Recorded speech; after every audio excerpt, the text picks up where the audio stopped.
इस कहानी का नाम है अपने घर आने पर। हमारे देश के हर देवता की अलग सवारी है। शिव बैल पर चढ़ते हैं, उनकी एक पुत्र कार्तिकेय मोर पर और दूसरे पुत्र गणेश चूहे पर, लक्ष्मी उल्लू पर, यम भैंसे पर, भैरव कुत्ते पर, देवी सिंह पर और विष्णु गरुड़ पर छोड़ो देवताओं की और उनकी सवारियों के किस्से को। आओ अपनी कहानी शुरू करते हैं।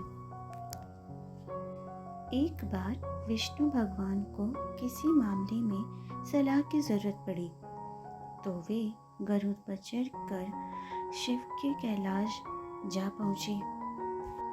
शिव ने विष्णु की खूब आवभगत की और तब आदर से आसन पर बैठाकर पूछा, कहिए ऐसी क्या जरूरत आ पड़ी जो इतनी दूर आने का कष्ट किया। बात यह थी कि जैसे हमारी दुनिया में भले और बुरे आदमी होते हैं, वैसे ही देवताओं की दुनिया स्वर्ग में भी देवता और राक्षस होते हैं। हमारी दुनिया में जैसे बुरे आदमी भले आदमियों के साथ जब मौका लगे झगड़ा और उपद्रव करते हैं, वैसे ही मौका मिलने पर स्वर्ग में भी राक्षस देवताओं को तंग करने लगते हैं। उन दिनों भी स्वर्ग में राक्षस देवताओं के साथ उपद्रव कर रहे थे और उसी बारे में विष्णु दौड़े हुए शिव से सलाह करने आए थे। दोनों बातें करने लगे। विष्णु जिस गरुड़ पक्षी पर चढ़कर आए थे वह एक तरफ बैठ गया था। शिव के गले में माला की तरह एक सांप लिपटा हुआ था। गरुड़ सांप से ज्यादा ताकतवर होता है और सांप को पंजे और चोंच से मार डालता है। गरुड़ सांप को देखा पर चुप रहा, क्योंकि उसके मालिक विष्णु के मित्र शिव का घर था। पर सांप यह बात भूल चुका था कि गरुड़ इस समय उसका मेहमान है और गरुड़ की तरफ देखकर उसने फुंकार मारी। गरुड़ चुप रहा, उसने कोई जवाब नहीं दिया। सांप ने समझा गरुड़ मुझसे डर गया है। सांप ने फिर फुंकारा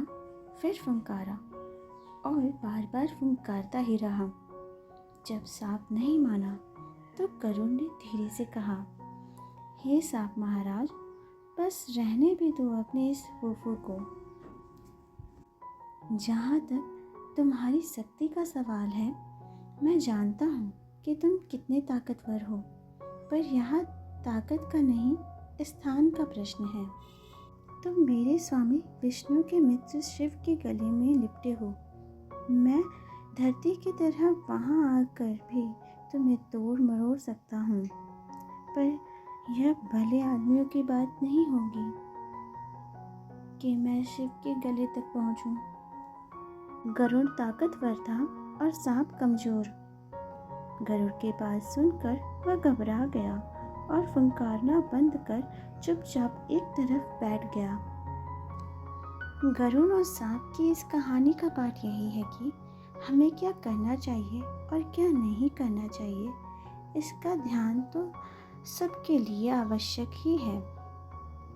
यह भी समझना ज़रूरी है कि कहाँ क्या कहना चाहिए, कहाँ क्या नहीं कहना चाहिए, कहाँ क्या बात कहनी चाहिए, कहाँ क्या बात नहीं कहनी चाहिए, इसकी सावधानी भी आवश्यक है।